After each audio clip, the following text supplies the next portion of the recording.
ये तस्वीरें, और यहां पर भी उन्होंने यूक्रेन वॉर का जिक्र किया था, जिसको खुद आज प्रधानमंत्री नरेंद्र मोदी ने द्विपक्षीय बातचीत में दोहराया है कि खुले मन से हमने बातचीत की और राष्ट्रपति पुतिन ने उन बातों को सराहा भी है। ये तस्वीरें अपने आप में इसलिए महत्वपूर्ण हो जाती हैं क्योंकि एक तरफ नाटो की बैठक चल रही है, अमेरिका की ओर से बार बार हिंदुस्तान से कहा जा रहा है कि वो संयुक्त राष्ट्र के चार्टर की बात जरूर रूस के राष्ट्रपति के सामने कहेगा। यूक्रेन के अपने अलग यहां पर तमाम तरह की बातें हैं जो वो मोदी के जरिए कहलवाना चाहता था, लेकिन आज भारत ने साफ कर दिया है कि युद्ध के जरिए शांति के रास्ते को तय नहीं किया जा सकता है, वार्ता ही वो एकमात्र मंच हो सकता है और भारत इसके लिए तैयार है। सुशांत सनी जी, अब मैं सीधे आपके पास आते हुए यहां पर अलग अलग तस्वीरें हम दिखा रहे हैं कल से लेकर आज तक, और पुतिन के साथ तकरीबन 8 से 9 घंटे तक का वक्त अब तक नरेंद्र मोदी गुजार चुके हैं। लेकिन सबसे दिलचस्प ये भी है, देखिए ऑस्ट्रिया, क्योंकि इस दौरे के बाद वो सीधे ऑस्ट्रिया जाने वाले हैं, वो देश जिसने 2 दिन पहले ही यहां पर रूसी राष्ट्रपति की आलोचना की है। तो यहां पर एक तरह का ये जो बैलेंस ऑफ पावर दिखाई दे रहा है हिंदुस्तान की ओर से भी, इसको लेकर कैसे आगे बढ़ता हुआ यहां पर नरेंद्र मोदी को आप देख रहे हैं? देखिए, हम लोग मेरे ख्याल कूटनीति का ये एक बहुत इंपॉर्टेंट पार्ट होता है कि आप अपने इंटरेस्ट को प्रोटेक्ट करते हैं और आप अननेसेसरली दूसरों की लड़ाई में नहीं पड़ते। मेरा मानना तो ये है कि जिस तरीके की बातचीत कल हुई है उससे तो एक लिहाज से मोदी जी ने एक दरवाजा खोल दिया है पश्चिमी देशों के लिए और रूस के लिए कि भाई अगर कोई समझौता हो सकता है तो आप कर सकते हैं। एक दरवाजा जरूर खुला है जिस तरीके की बात हुई है कल। मेरी अपनी फीलिंग ये है कि शायद एक दरवाजा खुला है। अब उसमें भारत कोई भूमिका करता है, भारत कोई मैसेजेस एक्सचेंज करता है। ऑस्ट्रिया जैसी जगह पे जाके वियना में एक जरूर एक अपॉर्चुनिटी होगी कि बहुत सारे मैसेजेस एक्सचेंज करने के कि भाई वहां पर ये हमको पता लगा है, अगर आप करना चाहें तो आप कर सकते हैं।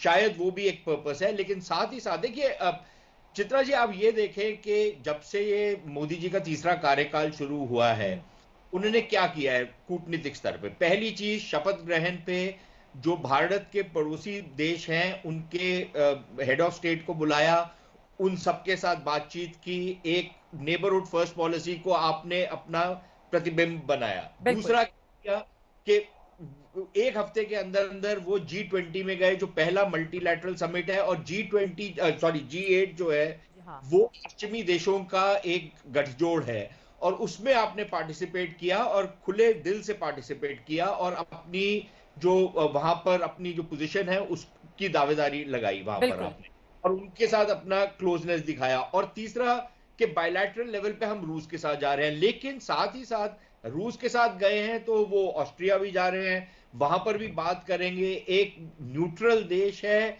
लेकिन है पश्चिम के साथ लगा हुआ वो ऑस्ट्रिया देश है, वहां पर एक कूटनीति का सेंटर है और हमसे बेहतर जानते हैं। और वियना एक ऐसी जगह है जहां पर बहुत सारे मैसेजेस आप दे सकते हैं। तो मेरे ख्याल वो भी एक पर्पस होगा, और भारत एक लिहाज से एक और संदेश देने की कोशिश कर रहा है कि क्योंकि हमारी घनिष्ठ मित्रता है रूस के साथ, उसका मतलब ये नहीं है कि हम पश्चिम के साथ कोई फड्डा लेने को तैयार हैं, पश्चिम के साथ हम कोई लड़ाई के मूड में है, ऐसी बात नहीं है। हम वो भी एक रिलेशनशिप को आगे बढ़ाएंगे और पश्चिम के साथ जो रिलेशनशिप है उसको भी आगे बढ़ाएंगे। अब वो आगे कैसे बढ़ेगा, यहीं से चर्चा में हम आगे बढ़ेंगे। हमारे साथ तमाम खास मेहमान बने हुए हैं, लेकिन जल्दी से अपने दर्शकों को बता देते हैं, आज अगर विश्व मंच पर भारतीय कूटनीति कारगर साबित हो रही है तो उसके पीछे भारतीय अर्थव्यवस्था में दुनिया का बढ़ता भरोसा बड़ी वजह है, और ये भरोसा एक दिन में नहीं बना है। मिसाल के तौर पर भारत की एक अहम कामयाबी का रूट मैप हम आपको दिखाना चाहते हैं। आपने सुना होगा कि अमेरिकी प्रतिबंधों के बावजूद भारत ने रूस से 45 लाख करोड़ रुपए का कच्चा तेल खरीदा है, और ये सौदा जारी है। लेकिन इससे भी आगे एक अच्छी खबर यह है कि भारत और रूस के बीच सीधा उत्तर दक्षिण गलियारा सक्रिय हो रहा है, जिसे नॉर्थ साउथ ट्रांसपोर्ट कॉरिडोर कहा जाता है। इसी रास्ते से रूसी कोयला लेकर 2 रेल मालगाड़ियां अब ईरान के रास्ते चाबहार पोर्ट तक आ रही हैं। ये जिस रूट का इस्तेमाल कर रही है उसका नाम है international north south transport corridor, यानी कि INSTC। अब आपको इस रास्ते का अंतर्राष्ट्रीय महत्व जल्दी से बता देते हैं। INSTC करीब 7,200 किलोमीटर लंबा एक मल्टी मोड नेटवर्क है, यानी इसमें रेल, देखें यहां पर हम आपको दिखा रहे हैं, इसमें रेल, रोड और समुद्री रास्तों का इस्तेमाल किया जाता है। ये भारत को सेंट्रल एशिया होते हुए सीधे रूस से कनेक्ट करता है। यहां पर हम आपको दिखा रहे हैं इस रूट के जरिए आप समझ सकते हैं कि किस तरह से भारत को सेंट्रल एशिया होते हुए सीधे रूस से ये कनेक्ट करता है। रूस से चली ट्रेनें ईरान के चाबहार बंदरगाह से समुद्री रास्ते से होते हुए मुंबई पहुंचेंगी, यानी जहां रेलवे ट्रैक होगा वहां ट्रेन चलेगी और जहां पर समुद्री रास्ता होगा वहां पर समुद्री जहाजों के जरिए माल पहुंचाया जाएगा।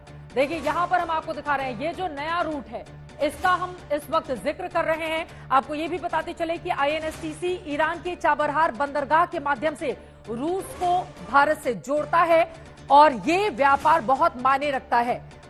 ये भारत के व्यापार के लिए काफी ज्यादा इंपॉर्टेंट है। यूक्रेन युद्ध के कारण रूस को समुद्री व्यापार पर प्रतिबंधों का सामना करना पड़ा। ऐसे में इस गलियारे का आर्थिक और रणनीतिक महत्व और भी बढ़ जाता है। वहीं भारत के लिए इसकी अहमियत इसलिए भी महत्वपूर्ण है क्योंकि भारत इसे चीन के महत्वाकांक्षी बेल्ट एंड रोड पहल के विकल्प के तौर पर देखता है। और यहां पर हम आपको उस मैप के जरिए भी बताने की कोशिश कर रहे हैं कि क्यों आखिर ये जो नया रास्ता है वो भारत को रूस के और नजदीक लेकर आने वाला है। अगर भारत आईएनएसटीसी के लिए चाबहार बंदरगाह का लाभ उठाना शुरू कर देता है तो ऊर्जा, फार्मास्यूटिकल, सूचना प्रौद्योगिकी, स्वास्थ्य, कृषि, कपड़ा और रत्न और आभूषण को बहुत लाभ होने वाला है। अंतर्राष्ट्रीय प्रतिबंधों की वजह से रूस इस रास्ते का इस्तेमाल बढ़ाना चाहता है। इसकी मदद से भारत सीधे सेंट्रल एशिया से कनेक्ट हो जाएगा। साथ ही इससे चाबहार का इस्तेमाल भी बढ़ेगा जिसका मैनेजमेंट इस समय भारत के जिम्मे है।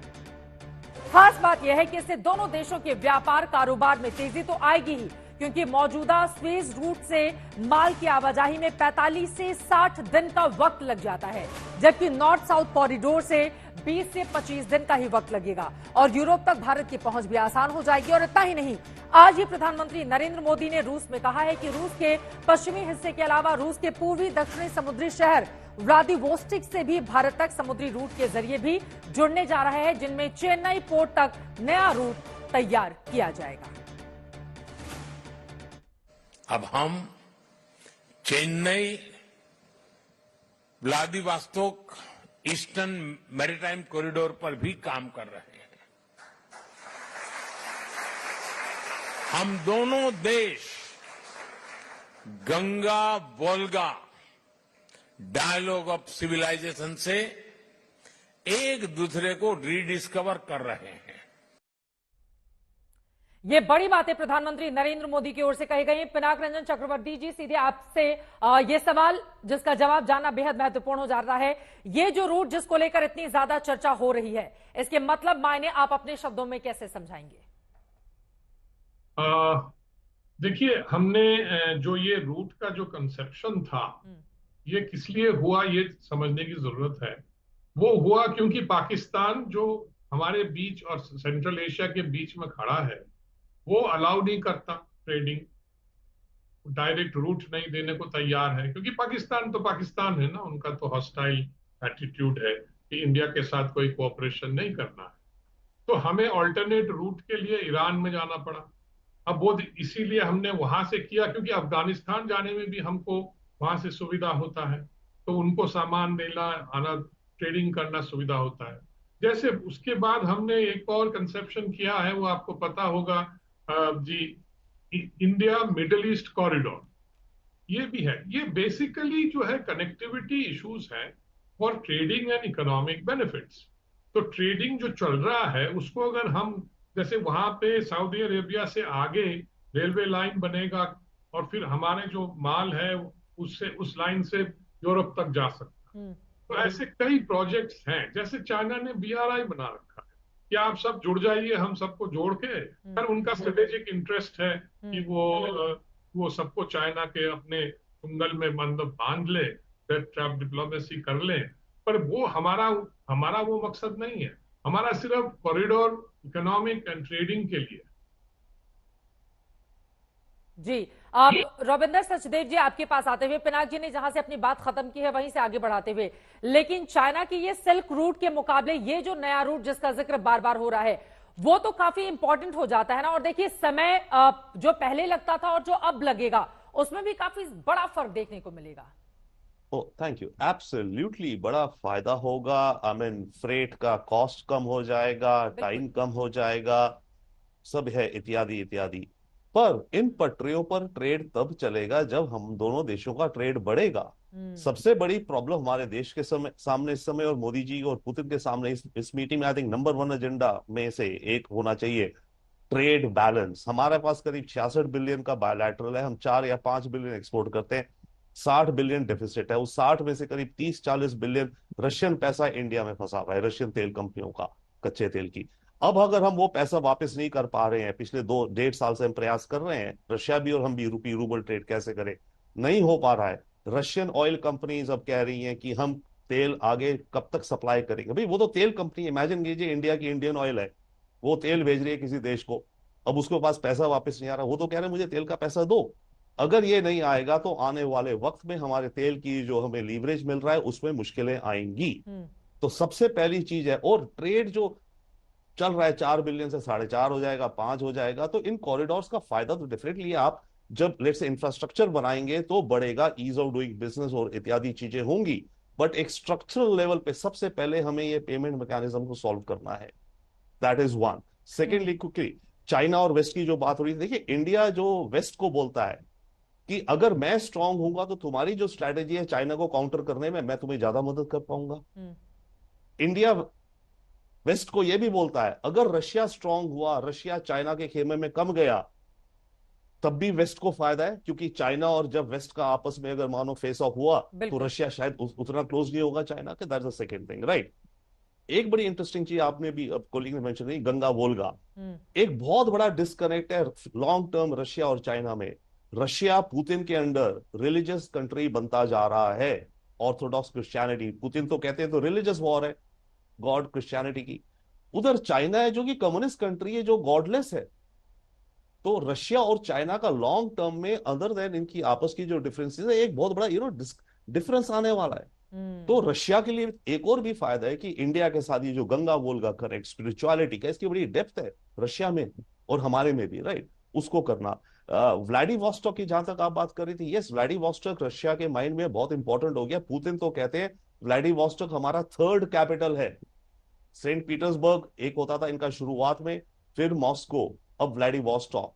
अभी इन्होंने अपने एशिया फोरम में क्लियरली कहा है। तो रशिया अपनी इकोनॉमी को मेजर रूप से व्लादिवोस्टॉक या साइबेरिया की तरफ पुश भी कर रहा है।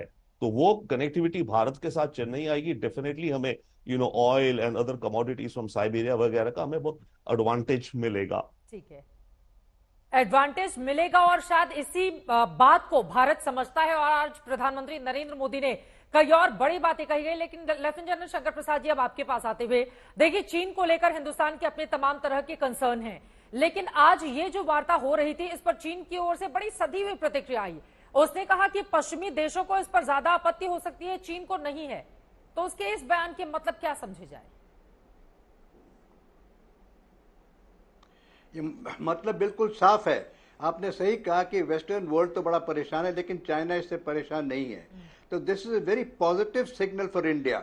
आज हमारी जो सबसे बड़ी दुश्मनी चल रही है वो चाइना के संग, सबसे बड़ी जो हमारी प्रॉब्लम है वो चाइना के संग है। लेकिन चाइना का ये बयान हमारे लिए एक बड़ा इंडिकेटर है कि हम अगर रशिया भी इसमें साथ कुछ इन्वॉल्वमेंट करे, पता नहीं इसके बारे में बात हुई होगी कि नहीं हुई होगी, अगर हुई होगी तो शायद गुप्त रूप से हुई होगी, कि India must have definitely said, प्रधानमंत्री मोदी साहब ने जरूर बताया होगा कि चाइना के संग हमारी ये प्रॉब्लम चल रही है, हम इसको किसी तरीके से सुलझाना चाहते हैं, हम भी नहीं चाहते किसी प्रकार से वॉर हो, दोनों देशों के लिए अच्छा नहीं है। तो शायद ये बात हुई होगी, और हुई होगी तो इसमें चाइना का रूप जो आप दिखा रही हैं वो सही दिख रहा है कि यस, चाइना को कोई आपत्ति नहीं है। और चाइना तो लगातार कहता रहता है कि हम तो ट्रेड एंड कॉमर्स करना चाहते हैं, बॉर्डर को बाद में डिस्कस कर लेंगे। लेकिन इंडिया कहता है बॉर्डर को आपको पहले डिस्कस करना पड़ेगा, तभी ट्रेड आगे बढ़ेगी।